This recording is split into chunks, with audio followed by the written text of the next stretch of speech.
Atteinte d'un cancer du sein, Yael Braun-Pivet est quasiment en rémission.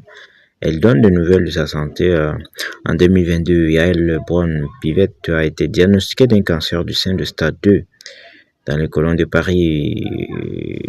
Match en kiosque ce jeudi.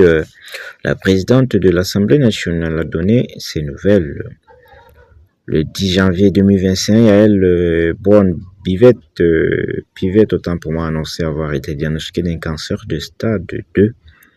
Comme plus de 60 000 femmes chaque année, j'ai été diagnostiquée d'un cancer du sein il y a tout juste 3 ans. Depuis, elle combat la maladie en subissant une opération pour enlever la tumeur avant de suivre 30 séances de radiothérapie.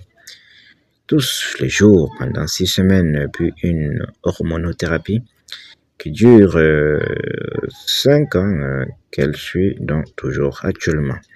Dans les colonnes de Paris Match en kiosque ce jeudi, à travers la série d'été Mon sportif préféré, la présidente de l'Assemblée nationale a donné des nouvelles de sa santé. Fan de Marie-Jo Pérec, légende de l'athlétisme, et de Pauline Desrolets, championne de tennis et handisport.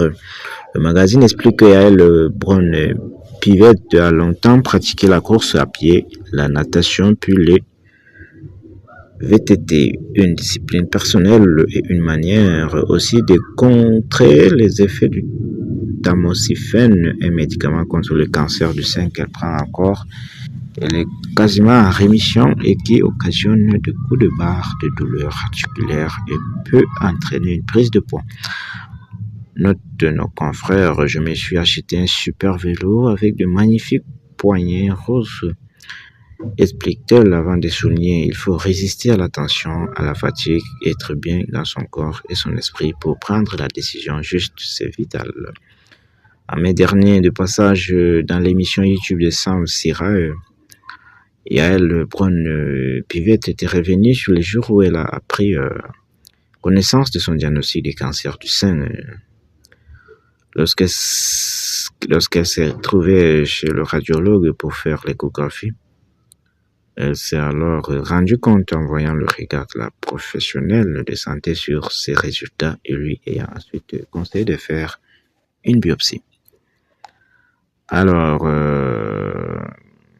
tout d'un coup, tu dis ça peut s'arrêter, a précisé celle qui en a aussi tôt parlé à son mari, ses parents ainsi que ses enfants et proches collaborateurs, sans en faire de tabou dans son entourage.